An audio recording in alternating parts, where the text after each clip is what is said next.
All right, fellas, 41st Acre back with you here. College football playoff time. Texas, Clemson, Saturday, 3 p.m., Austin, Texas. Texas right now minus 12 on the favorite. Spread has moved to, or the over under, excuse me, has moved to 51.5. I'm messing up already. So 80% of the money is on Texas right now. It opened at Texas minus 10.5. Over under opened at 54.5. So that's moved in favor of Texas, and down 3 points on the total. But fun game, exciting new experience, playoff game at home. Another game in Austin. A lot of money is going to be made at DKR this weekend. I think both Justin and Brett are going to the game. Yes, sir. Make sure I get my order correct. Justin, give us some initial thoughts. What are you looking forward to? Are you excited to go to the game? Definitely excited to go to the game. I love watching my Longhorns play. I was considering selling. Not gonna lie, there were tickets at the beginning of the playoff season ticket sale portion where looked like in our section they're going for $600+. I'm not gonna lie, I was very interested in selling. Got some Christmas gifts I got to pay off. Got a trip coming up. Would love to have a little bit of extra cash, but that did not hold. They're going much closer to face value now, so we will certainly be there. Looking forward to watching, obviously, Texas play another game, a home game, first playoff home game in the history of whatever CFB playoff or CFP playoffs, right? In regards to Texas hosting a home game. Obviously, I know there's ones prior on the slate, but I mean, what a cool atmosphere it's going to be. It is actually truly a home game, and is not one of these. It's a game played at your home, but you have to play it as neutral. It is a true home game. Everything about it can be home related in regards to all the band playing, the music, any kind of ads or whatever, any kind of light show they want to do. All of it can be home game. We're going to have Bevo Boulevard, Midway, all of it. I think the only thing they have to do is play like a Clemson prep video or pep video that shows that, hey, Clemson is in the playoffs with us.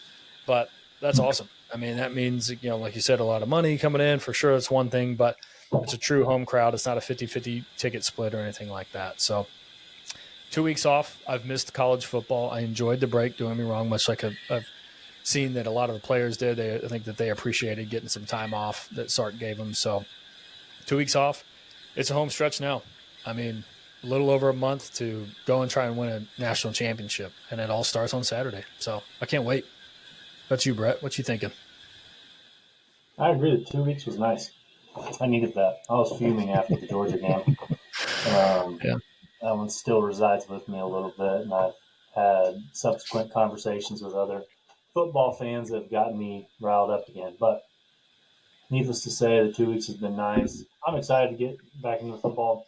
I always thought it would be cool to be one of these teams that has the privilege of hosting a playoff game because, I mean, we got regardless of what the market value is, we got those tickets for a pretty good price to go sit in our regular season tickets, right, Justin, and be able to watch one more game with a lot more to it than just a regular season game, right? You put your seasons on the line, you get to stand behind your horns, you get to be comfortable in your own stadium. That's pretty cool. It'll be interesting to see after this 2-year contract what the college football playoff does if they continue this home playoff hosting. But hey, at least Texas fans can gets to say that we got to do this once. Yep. I'm also going to be at the game. Pat Green is going to be playing at LCO. That's pretty cool. I've never seen. Well, actually, I have seen Pat Green once a long time ago at the rodeo, at the barbecue cook-off. So I'm excited to see him get to play there again. I love LCO. I love getting there early and going to that Tito's bar and hanging out in the tent. Might actually have to have a jacket this weekend. Is looking like. So I'm looking forward to it. One of the cool things as soon as it broke that we were playing Clemson, or as we were watching on Sunday with the CFP rollout when we got to play Clemson, the first thing I thought about was like Quinn and Klubnik playing in that state championship back in like 2020, 2021, somewhere in there. Klubnik ultimately won, and that Westlake team was absolutely stout. but it's fun to see an actual rematch in that. Two absolute storied powerhouse programs in the state of Texas. South Lake Carroll, which was Quinn's team, based out of, I guess, where has that been? That's kind of southwest Dallas. It's between Dallas and Fort Worth. Okay, okay. Out there, and then obviously Westlake, just west of Austin. Um, Programs ran by the Dodges. I think the father is the coach of South Lake Carroll, and the son is the coach of Westlake, and so they called that state championship the Dodge Bowl. And again, two-story time like family dynasty in Texas State high school football. But anyway, so here's some players that are playing in this game that played in that game. You had obviously Quinn versus Cade, but also on that team you had Ethan Burke, heard of him? Yeah. Colton Bassick, Michael Taff, who intercepted Quinn 2 times that game. I actually went and watched the replay of it. How Michael Taft didn't get more respect as a recruit after what he did to Quinn in that game, that's pretty remarkable. He was a stud. One of them was a one-hander that he leaped up and stole. I mean, pretty athletic plays. And then Ethan Burke actually had a strip sack to end the game on Quinn. Westlake was winning like 52-34, so the game was pretty much over. But just to put the exclamation point on top, Ethan Burke strip sack on Quinn. Westlake recovers and kneels the rest of the timeout. So as far if you're if you're a Texas state championship, Texas high school football fan, there's a lot of rematches going on in this. And then also you have the McCubba versus Clemson dynamic. Obviously, Andrew McCubba came over from Clemson in the transfer portal this past year. He wanted to play closer to home. He's from Austin High, or one of the high schools out of Austin ISD. And I thought he was at Westlake as well. No, McCubba's not. A year before? Oh, okay. Yeah. He was that recruit that I think it was Tom Herman that ultimately missed on him. That everyone thought he was a shoe-in to come to Texas, and he ended up going to Clemson. Had a very successful year at Clemson, but now that Sark's got this Texas team right-tracked, came over, and I think he's super motivated to play in this game. LBJ. LBJ, yep. LBJ, okay. No, LBJ. Emphasize it, Ben. So yeah, I think that's an interesting one. When McCubba was asked about, Clemson, he said, "Hey, it's all business. We can talk and be cordial and be friends again after the game, but as of right now, it's all business." I think he wants to show out for this game. So a lot of storylines. Again, first home playoff held by Texas. I'm excited to be there. Hey, you win or you go home. So I just hope the team comes out and wins. I think you forgot the most important storyline was Cade Klubnik actually stole Quinn Ewer's girlfriend after that game. No truth to the rumor, but that's what I've been told. All right. No truth to the rumor. Is that why Quinn associates, or his girlfriend goes to OU? Yes. Yep. That's exactly correct. I've heard it through the grapevine. It's real. It's real. True stories. Still waiting on Jalen Waddle to decommit from Alabama and come to Texas. Tom Herman's having an affair with Kendra Scott. What other great rumors are out there that are all truth until they're not? Until otherwise. Moving on, Justin has done some scouting for us on Clemson. Justin, give us some of your insight, what we should be looking for, anything maybe Texas needs to be worried about, or just players we need to kind of watch for on the Clemson side of things. Yeah, you give me too much credit there. Scouting Clemson is big terms there I got to live up to, but no. You only spent 5 minutes doing it, so. Yeah, there you go, 5.5, all right. Now, honestly, I think, some of the players I'm interested in watching are, first TJ Parker, defensive lineman for Clemson. He's a badass. I think easily one of the best in the nation. I think most would agree with that, even though he played in the ACC. Just kidding. He has got 11 sacks, 19 tackles for loss, 6 forced fumbles on the year, which is insane. He's been just a leading force behind that Clemson defense, which actually ranks right behind Texas on a number of big defensive stats like turnovers, sacks, tackle for loss, total points, yardage. All that stuff. Texas defense is one of the top few in the nation, but Clemson is no schmuck. They're right there behind us. So I know that, SEC versus ACC, yada, yada. And if you look at Clemson when they played their 2 SEC teams, because keep in mind they played Georgia at the beginning of the season, South Carolina towards the end of the season, together I think they only put up 17 points in those 2 games. So, and they let up 35 against Georgia, although in the first half they looked legit. Good job on Clemson for hanging in there. And they only let up 17 against, I believe it was 17 against South Carolina, who's got, honestly, in my opinion, they probably should have been in the playoffs. They've got a really good offense, especially here towards the end of the season. They've looked phenomenal. So Clemson defense is no joke. I'm looking forward to watching TJ Parker and what they bring. The linebacking crew is good, but TJ Parker is definitely the head of the spear there.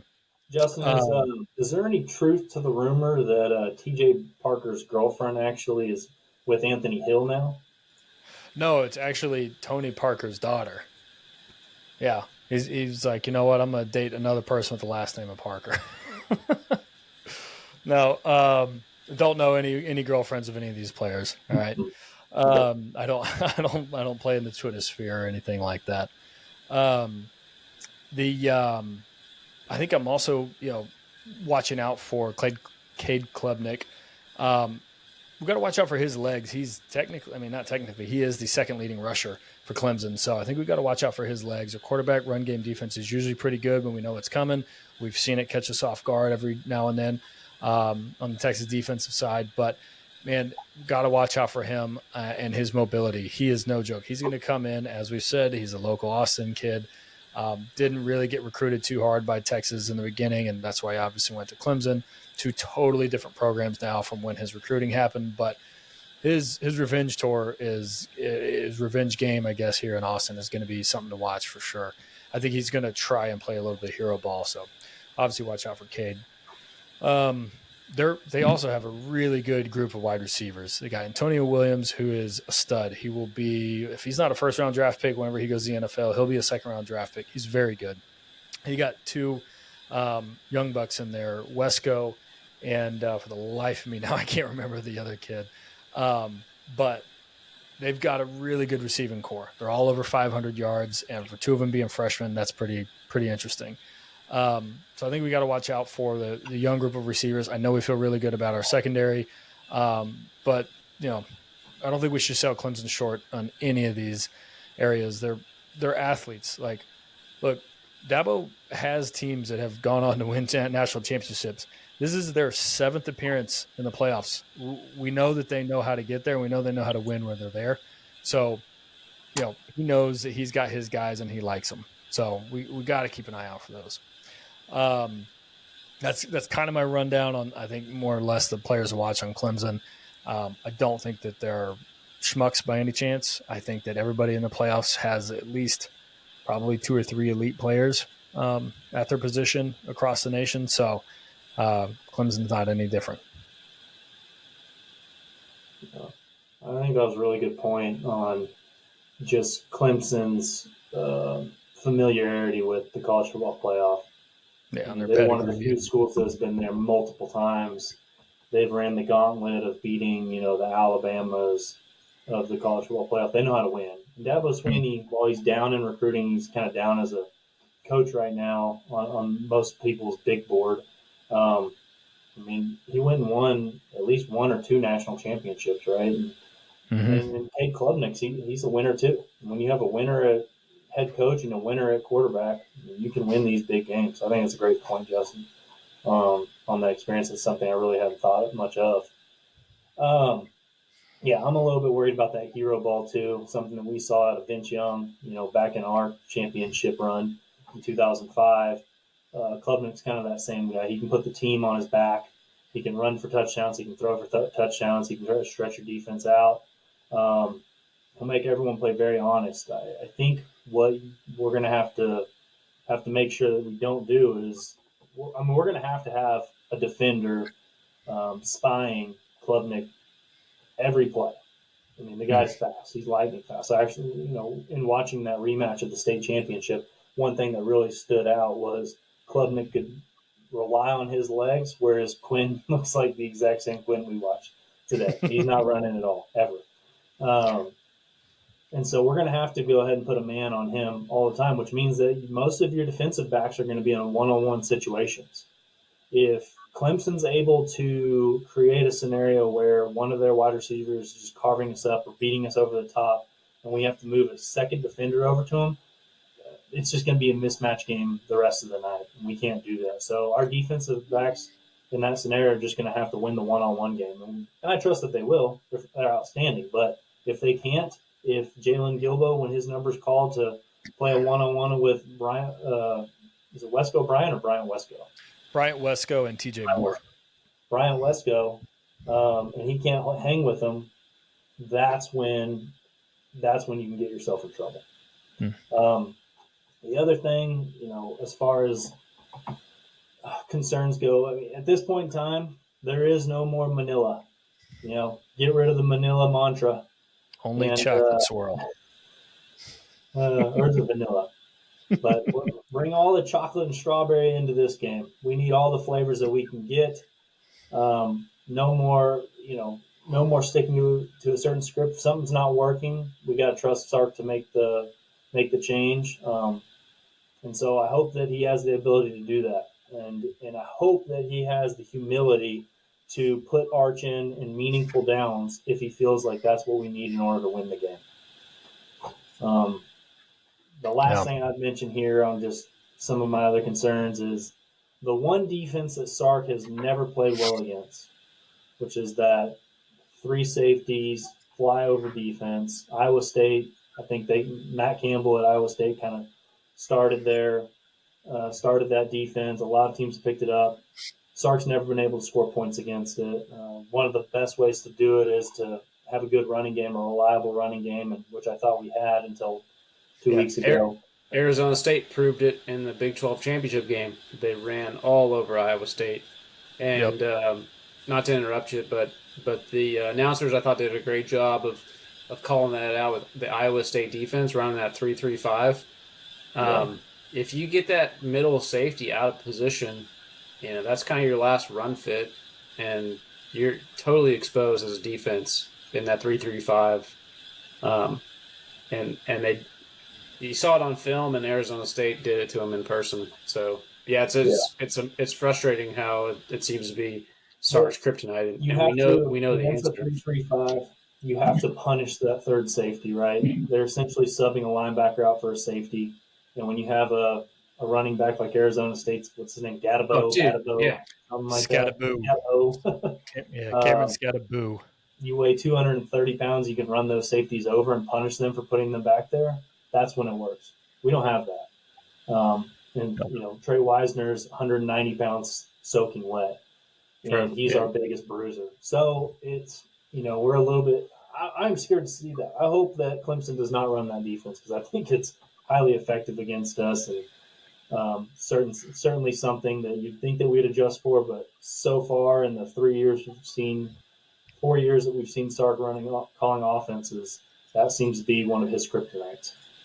So the biggest way for Texas to counter that, and it happened a lot last year, is to run 21 personnel. 21 personnel? Yeah, 2 running backs, 1 tight end, right? Yeah.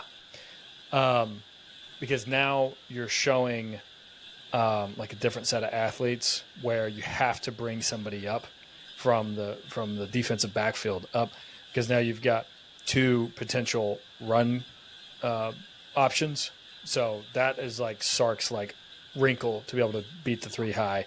He did it against Iowa State. I know we didn't do the best against Iowa State last year, but it was effective, and he absolutely destroyed Oklahoma State with it. So if they do that, I think he has his pivot. You haven't seen any SEC teams really do it this year, which has been really interesting. But yeah, we'll see if he's got something else. I feel AJ like ran a little bit of it in the second half. Yeah, I feel like Sark likes the 11 personnel the most. The one Right. running back, Left one and tight right. end.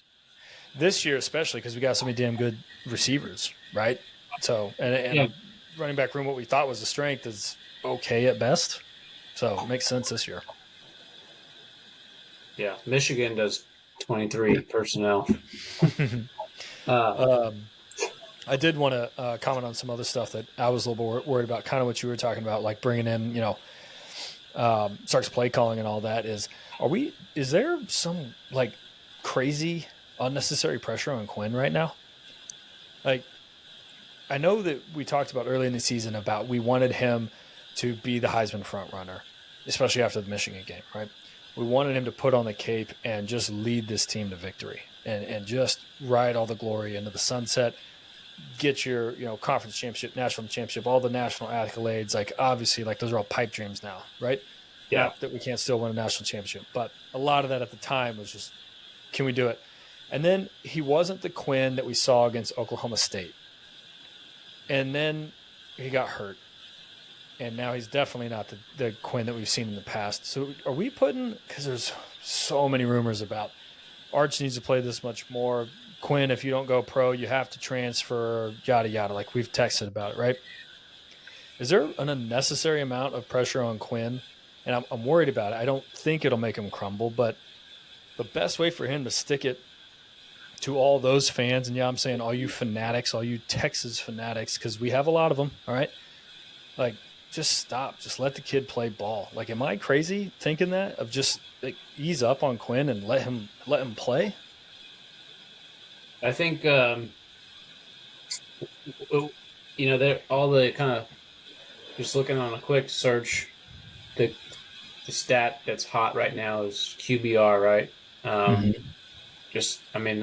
to ESPN, even in the SEC, Quinn is 8th in QBR with a 71.3. I don't know what that means, but you got Dart, Milrow, Beck, Nussmeier, Reed. I mean, all those guys are ranked ahead of him. I was listening to sports radio this week, and they were talking about Quinn, and his stats I think are actually pretty good. I think he's one of the best Texas quarterbacks of all time in the stat sheet. I think it's just the highs are real high and the lows are real low, and I think we can't get those real low parts out of our head, and that's kind of all we remember. And that's kind of what being a football fan is. I think typically, you look at the Philadelphia Eagles right now. Like when I look at them, I think they suck because their lows are so low, but they're leading their division and they're in the race for getting a bye, first round bye in the NFC. But like when they're bad, they're bad. Yeah. But the fact is they're really pretty good. And so I think the same thing is with Quinn. I think he's really pretty good. He struggled against Georgia twice. I mean, his stats were good, but throwing interceptions always kind of those aren't positive things. I think when you watch the game in real time, like you realize the receiver wasn't ready, and then the other one was like a 3rd and 30, and you get kind of giving your guy a jump ball. It's late in the game. You kind of need somebody to make a play. It gets intercepted, so be it. But and you can blame the offensive line. I think this season as well. But I think he's good. But I think he has a couple games where it's like, what are you doing? Mentality and Yeah. Brett, do you think?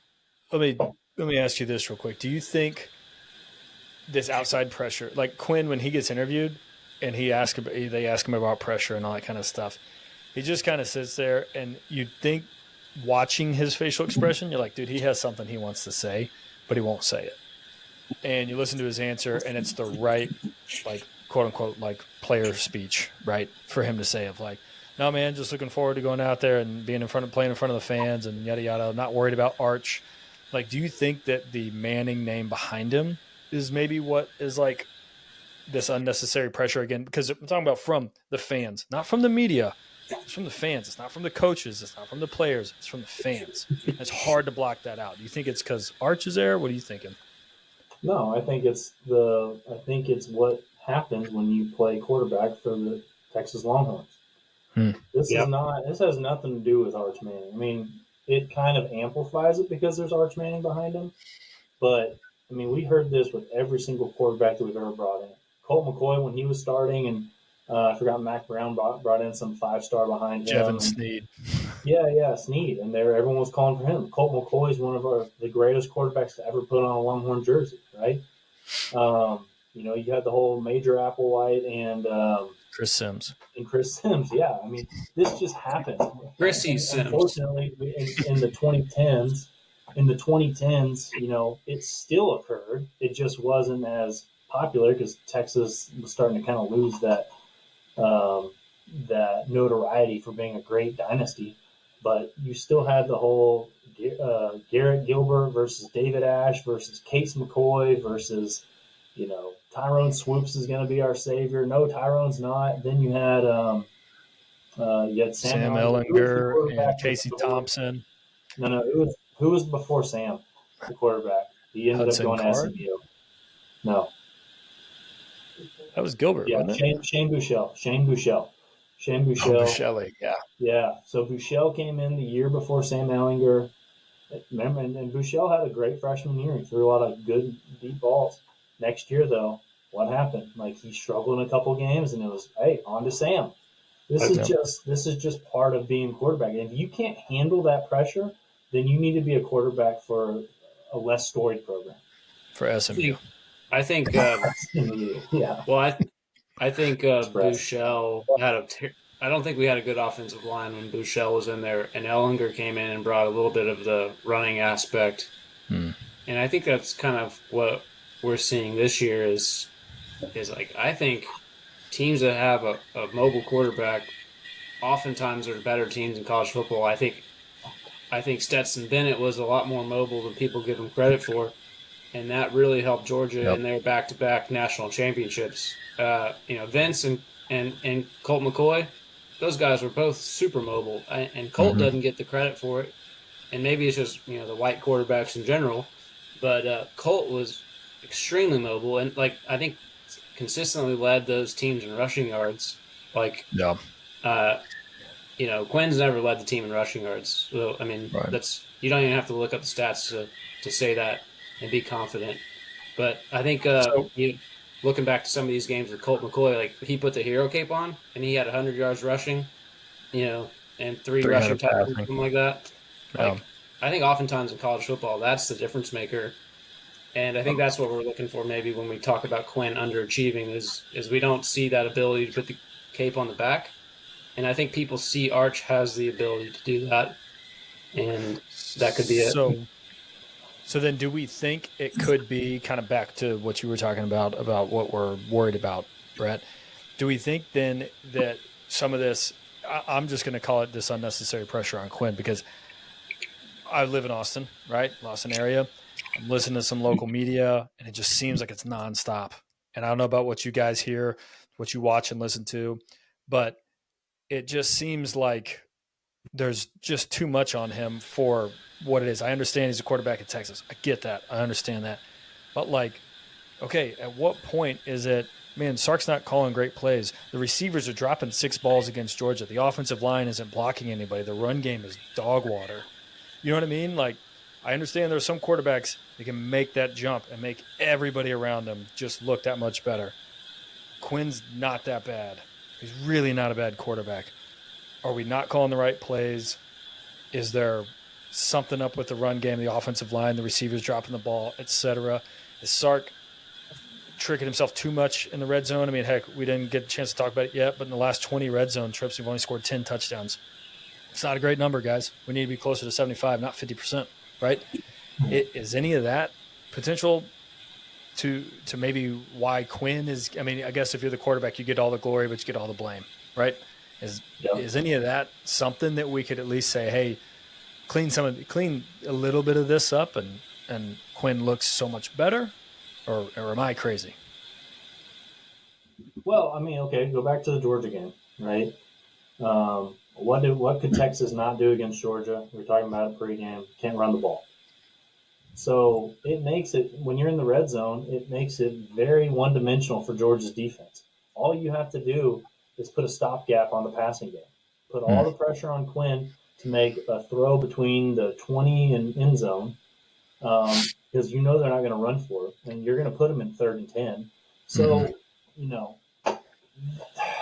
So play calls? Sark talks about complementary gameplay a lot, right? The run to open up the pass to open up the run, defense putting the offense in a good position, blah, blah, blah. When we get ourselves in trouble and we like to throw blame at some part of our offense, it's typically because we're not playing in that complementary game. Last week, it was the run game just non-existent, offensive line just non-existent against Georgia's defense, and we couldn't complement that, so they didn't have to worry about it.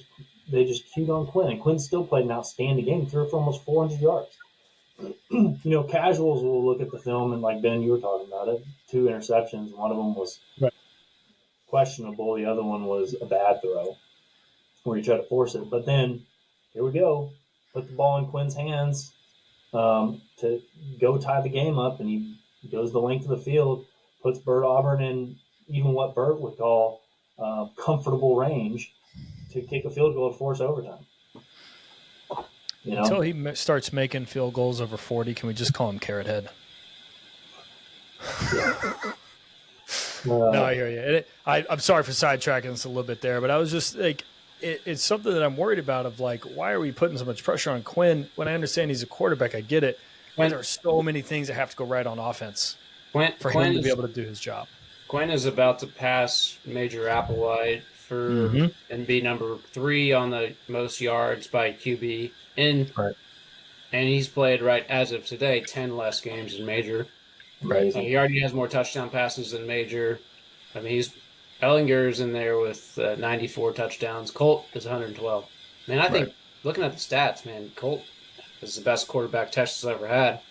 And if he doesn't get hurt in that championship game, who knows what happens? I mean, Vince was amazing, but obviously, that's Colt played a lot more games than Vince. Okay, I think Vince has 37 games. Colt had 53. So the stats are a little. Sometimes you don't appreciate what you have until it's gone, and I think you would think that Texas fans, for what we've had in the past 14 years, would realize what we have right now. Totally agree. Hey, let me just throw in something, Justin. You asked what the local radio is. The Dallas radio has no idea who any Longhorns are. When I listen to them talk about Texas football, it is clear to me they have not watched a single game of Texas football all year. It's all national media style. It's all Cowboys here, and a little bit of Rangers. I thought they might get like a little spicy and bring up the Cade versus Quinn kind of thing, but that's an Austin thing, That's not a Dallas thing. Well, okay. They talk about SMU a lot, and Coach Lashley comes on the show, I think, once a week. That's good. I like Lashley. I've met the guy. He's a good guy. But, yeah, they don't know anything about Texas football and Dallas radio. I was listening to them talk about it this week, and they kept saying, oh, they got this guy named Wingo. They got this guy named, Gunnar Helm. And it's like, you guys are talking about Dante Cook. Wait till you see him play. Yeah, they're clearly just looking at the stats and like they hadn't watched the game. Okay. So fair, but they're enjoyable to listen to. I'll say that. Say something positive about them. So we kind of touched on some stuff there. Questions with Quinn. I think let's go ahead and jump into the Arch conversation. Hey, they did talk about this on the Dallas radio program, and I think they got this segment right. Do we see if Quinn does struggle? Or the Texas offense in general, do we see an early entry from Arch, or just in general, and kind of what I'm hoping to see, which we didn't see much in Georgia, I want to see more of this 16-wheeler package, like 3rd and short, 2nd and short, red zone. I want to see those packages come in where, like you said, maybe we are struggling to run the ball against a team like Georgia. Like you bring in the quarterback run, I think that changes everything. And we talked about this in our Georgia stuff. Georgia struggled, I think, against running quarterbacks, and we didn't seem to try to do that at all. So I think that's something that we need to try to do more of. And it's not even if Quinn's playing bad. I think we need to see more of it because it makes the defense account for an extra person. Brett, what do you think?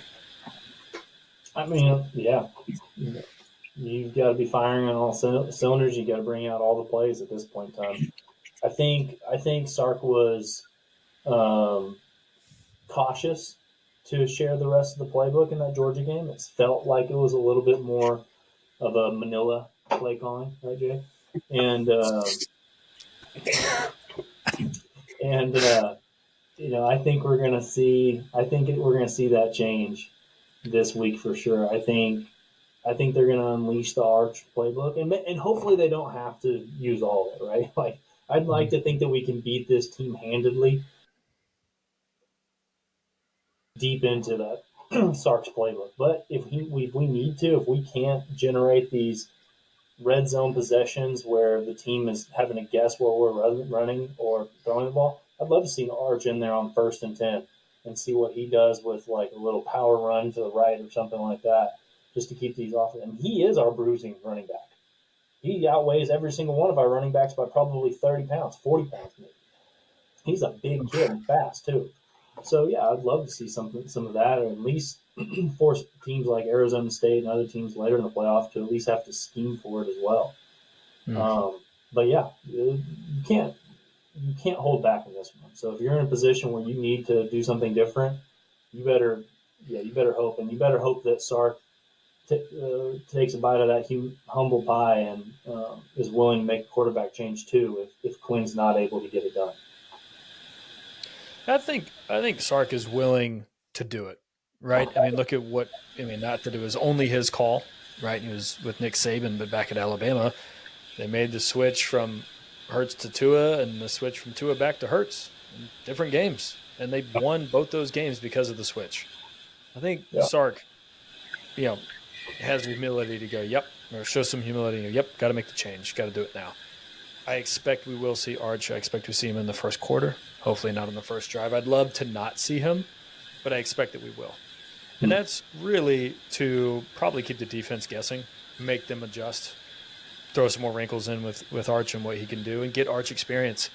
He's got no red shirt to burn. Don't worry about it. Like, get him experience in the playoffs in these big-time games, taking big-time snaps, hopefully maybe making some throws. We haven't seen that yet. So just get him involved, and when it's right, sprinkle it in here and there. But hopefully it's not the thing that we have to do, right? Hopefully it's the thing that we get to do. Yeah. So I'm looking forward to it. I think Arch should have a role in the game, but it shouldn't be the thing that we're like, can you believe how Arch did all these things? It should be Arch, yeah, he made a couple of key plays, but the gold standard was still how Quinn played. Excellent take. Keys to winning. What are the keys to Texas winning this opening playoff matchup against Clemson? Brett, take her away.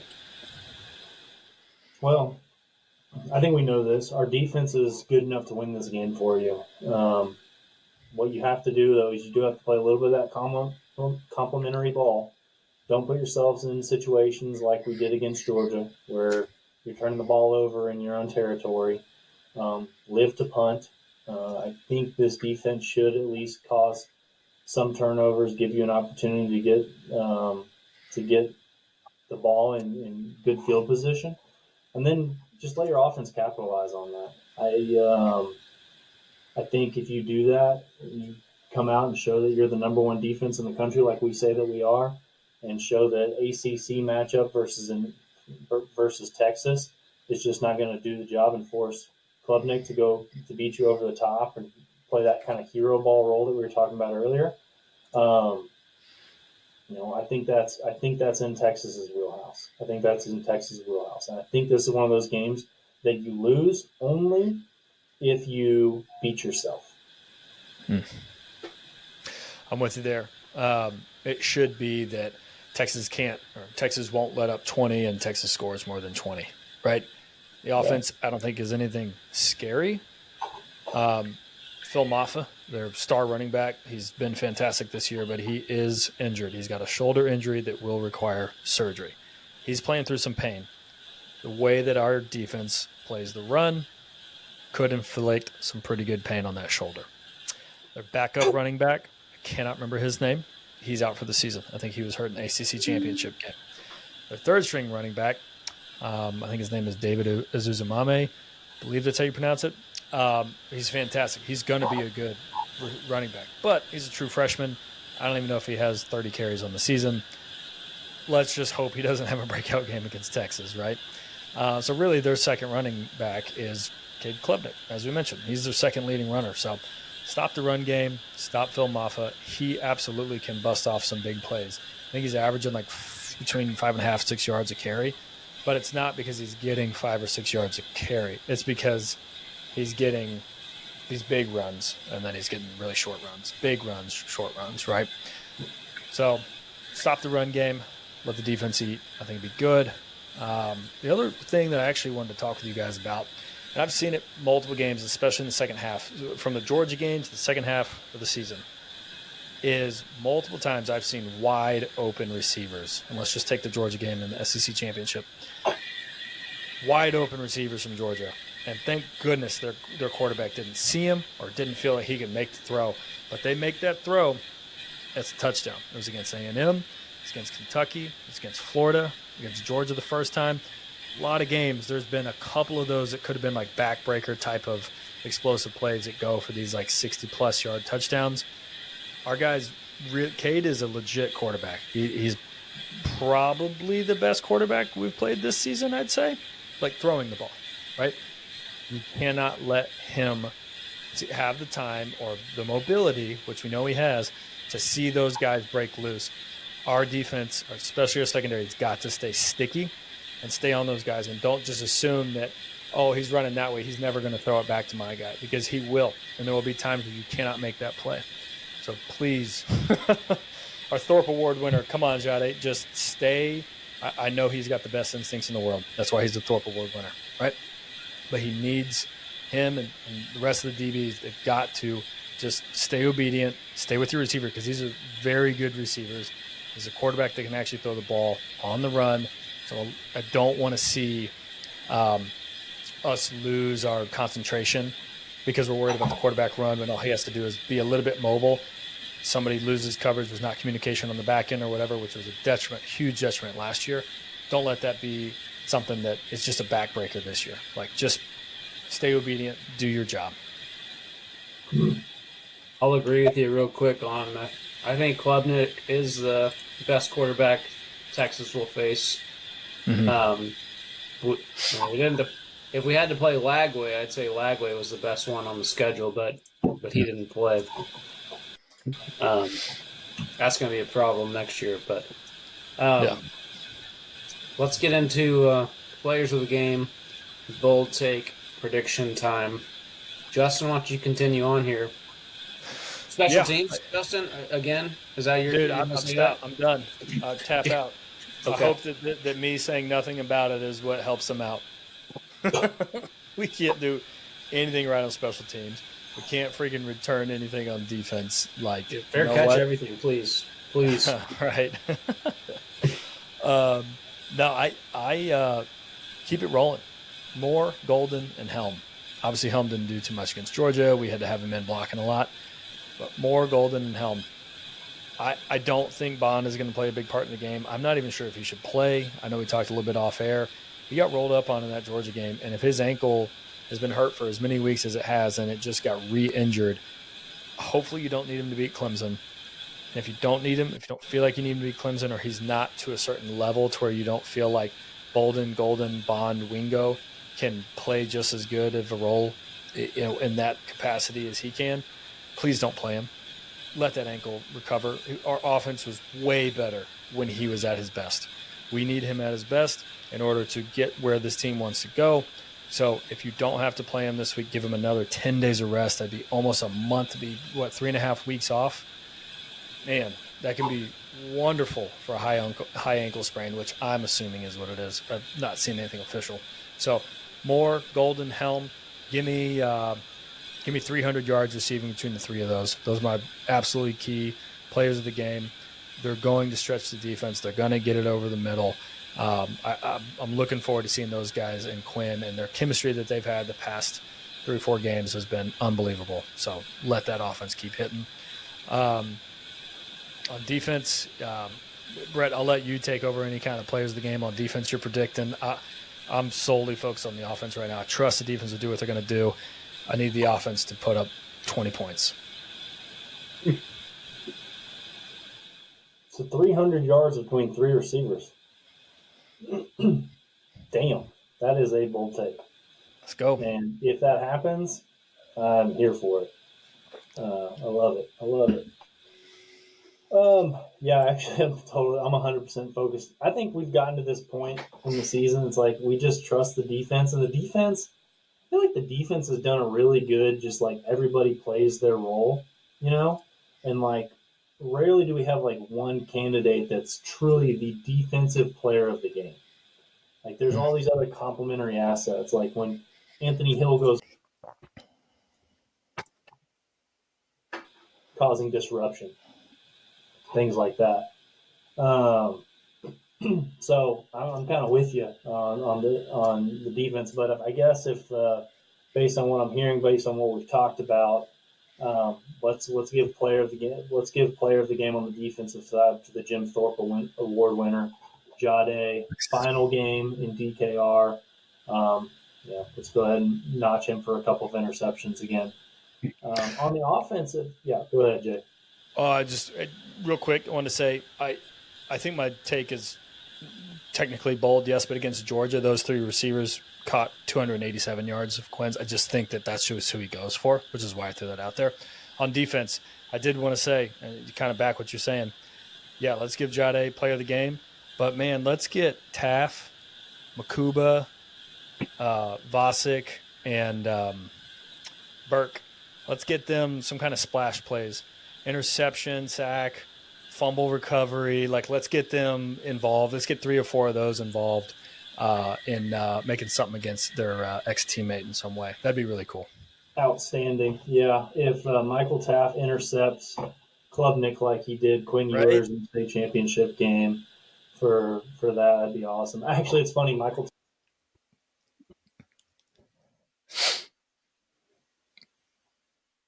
sack fumble from Vasic. Yeah, apparently those 2 guys, they played on the same ball team, like from like 3rd grade on. Taft and Klubnik, and wow. Apparently Klubnik is super competitive, and so is Taft, obviously. So that first tackle that Taft has on Klubnik when Klubnik tries to run, be on the watch for that. Like that would be interesting. It'd be interesting to see what kind of jawing goes on afterwards, and hopefully Michael Taft's on top of that one, so he can talk down a little bit. But that would be an interesting one to watch. But yeah, I'm with you. I love that. On the offensive side, hey, you got to protect Quinn. Got to protect Quinn in this one. You mentioned some scary, gaudy numbers from T.J. Parker. Trevor Gooseby, Kelvin Banks, whoever's protecting Quinn's backside, and Cameron Williams on the right side. Give me those as our offensive players of the game. Those guys play well. I think we're going to do well. If they struggle, and that guy has those kinds of numbers against us, it's going to be a long night. Amen. It's going to be a long night. My bold take is that we're going to have plus special teams play. Plus, nothing earth shattering, right? Just plus. Like when we look at the numbers at the end of the day, like we were plus special teams. That means that we fielded all of our punts, we made all of our field goals that were reasonable range. We didn't do anything stupid like get a punt blocked. We do that. That would be huge. That'd be huge. Yes, unfortunately, that is a bold take. So we just need to win the special teams battle. Yeah, because that Clemson kicker is real. He's a dude. I think he's like 18 to 21 or something like that on the season, and like 2 or 3 over 50. He's good. I was about to ask Brett to show us his O face, but he's not frozen anymore. So there he is. I guess we got to get to scores in a minute. My player of the game is going to be Quintrevion Wisner. Clemson gives up 150 rushing yards a game. I don't think they had a very tough schedule. I think Texas, my bold take, rushes for over 200 yards, controls the line of scrimmage on offense and defense. Um, and then now we'll get into score predictions. I got Texas winning 31-20. I think Texas offense finds a way to finish this week, whereas the last couple of weeks we felt like they've left a lot of points on the field. I think the bye week really helps them figure out the things they're doing wrong in the red area, um, limit turnovers. I think Texas has a better team. I think that there's a reason Texas is getting all the money, all the betting is going towards Texas. I think they're a favorite to win, you know, the whole playoff. Don't look past Clemson. Play every play your hardest. I don't have any doubt this Texas team will do it. We could have easily given up, a lot of points to Kentucky, right? We were winning that game. This Texas team seems very poised, and Georgia's had their number. That's kind of just the same thing that happened to Kirby when Nick Saban was at Alabama. They're a tough team. They're a tough out, and the ball bounced their way. They fumbled a couple times. Ball bounced their way. Penalties. A lot of holding calls against Texas, not many against Georgia. Not to point fingers at other games, but I think seeing these teams and against common opponents, and yeah, Clemson looked pretty good in the first half against Georgia. Total collapse in the second half. They've improved as the season's gone on. I think Clemson's a year away from being a true playoff competitor. They probably should have lost to SMU. SMU had a horrible start in that championship game.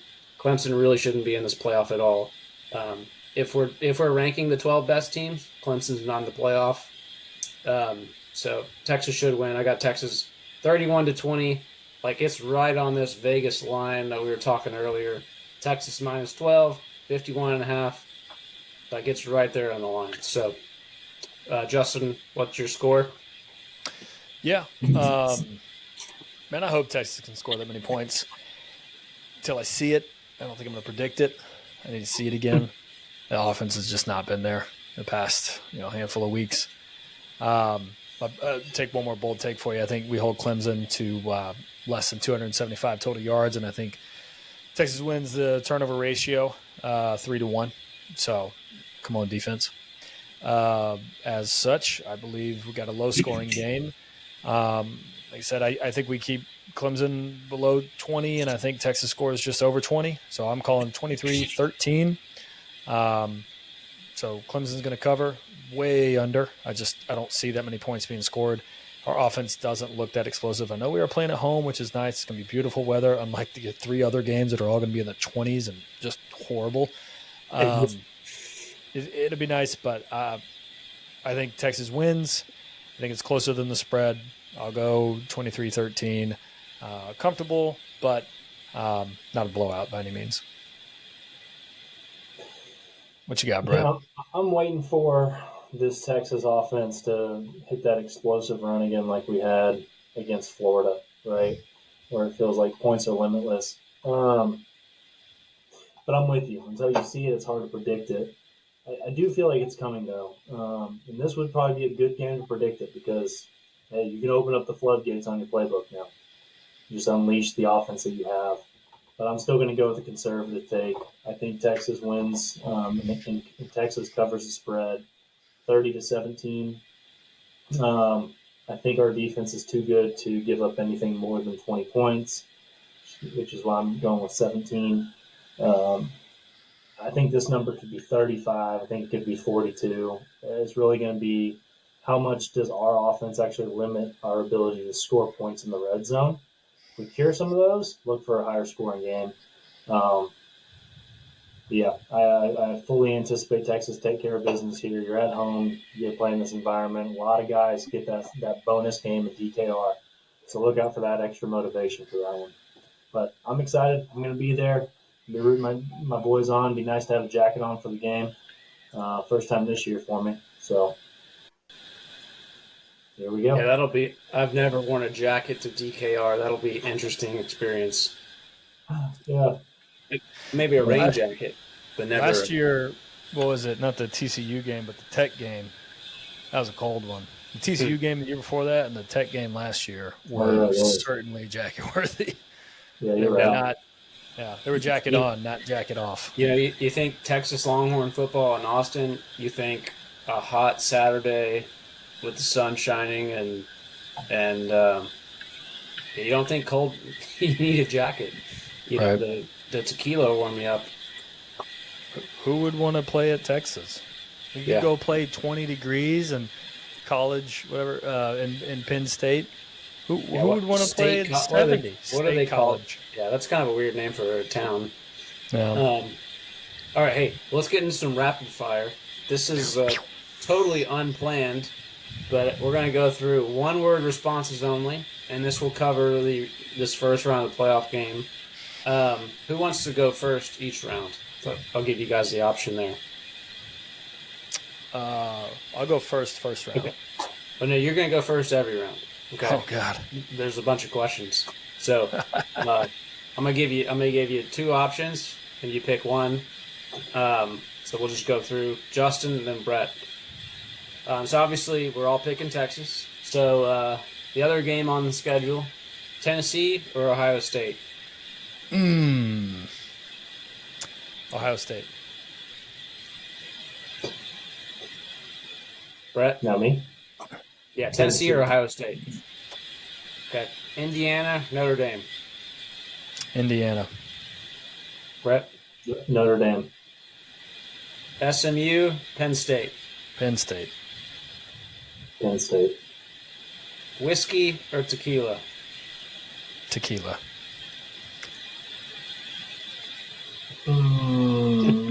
Whiskey. Dabo or Kirby? For which one I hate more or which one I like more? think Which one's your daddy? Which one's Better your daddy? coach. Who's the better Oh, coach? I think Kirby. Easy. Kirby. Yeah, Kirby. Quinn or Cade? Queen. Yeah, Quinn. Okay. Mullet or buzz cut? Buzz cut. Stay professional. Matthew McConaughey or Glenn Powell? Oh, McConaughey. McConaughey. Top or bottom? Top. Bottom. All right, 4-team or 12-team playoff? I mean, 16, but I'll take 12. Brett likes the 4. Okay, last one. Vanilla or chocolate? Chocolate. Manila. There we go. Yeah, I added that one late. Okay. So I think we got consensus on Penn State over SMU. Sounds like we're. Did you guys say? When you guys say Tennessee? Yeah, we were different on the other three. I think I like Tennessee. And Ryan Day gets fired, and Mike Vrabel comes new head coach at Ohio State, and I think Notre Dame beats Indiana. I think Indiana's a fraud. Another team that I don't think belongs in the playoff, but hey, kudos to them. Won all their games. Honestly, people draw a similar comparison to Texas for what it's worth. So, I think Tennessee gets punked. dude, Tennessee, Josh Heupel, man, That's such a gimmicky offense. yeah, they're Ohio It's State. Art Briles' offense, you know. Ohio State this year, I think, has shown that they, I think they're a good team, but they kind of collapse in the big games. Yes, but only if you punch him in the mouth, and I don't think Tennessee can do it. I mean, Ohio State. Yes. Or No, yeah. Tennessee against Ohio State, right? Yeah, you picked Tennessee? No, I picked Ohio State. Oh, okay. I don't think Tennessee can punch Ohio State in the mouth. I think they can. Mm-hmm. All I right. think they're going to be a little cold. Well, it gets cold in Tennessee. Yes, they All are in right, the we'll mountains. wrap That this is up. correct. All right, guys, that was fun. Thanks for that was a fun little segment. That was a surprise. So hope you guys enjoyed it. That was rapid fire. We didn't have a sponsor, but unfiltered, a little biased, 100% truthful. We are the 41st Acre. Hook 'em horns. See ya.